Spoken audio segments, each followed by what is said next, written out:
প্ৰাণৰ শিল্পী হাৰ্টথ্ৰব জুবিন গাৰ্গক ন্যায় প্ৰদানৰ দাবীত ধেমাজিত ন্যায় সমদল বৃহস্পতিবাৰে দিনৰ ১ বজাত সদৌ অসম ছাত্ৰ সন্থাৰ আহ্বানত প্ৰাণৰ শিল্পী হাৰ্টথ্ৰব জুবিন গাৰ্গক ন্যায় প্ৰদানৰ দাবীত ধেমাজি জিলা ছাত্ৰ সন্থাৰ উদ্যোগত ন্যায় সমদল কাৰ্যসূচী অনুষ্ঠিত কৰা হয়। আজি উক্তখনত প্ৰাণৰ শিল্পী হাৰ্টথ্ৰব জুবিন গাৰ্গৰ ৰহস্যজনক মৃত্যুৰ তদন্তৰ দাবী জনাই অতি সোনকালে জুবিন গাৰ্গক ন্যায় প্ৰদান কৰিবলৈ দাবী জনায়।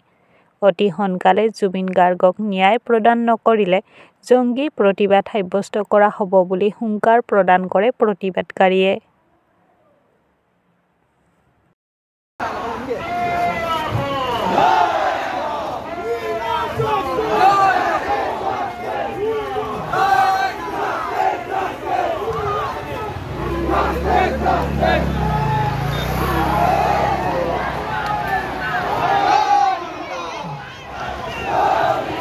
পৰিতাপৰ বিষয় যে সুস্থ শৰীৰে এইগৰাকী আমাৰ মৰমৰ শিল্পীক অসমৰ পৰা ছিংগাপুৰলৈ গীত পৰিৱেশন কৰিবলৈ লৈ যোৱাৰ পাছত এটা ব্যাপক পৰিৱেশৰ মাজত তেখেতক বিভিন্ন ধৰণৰ কথা বতৰাৰে সাগৰৰ মাজলৈ লৈ গ'ল।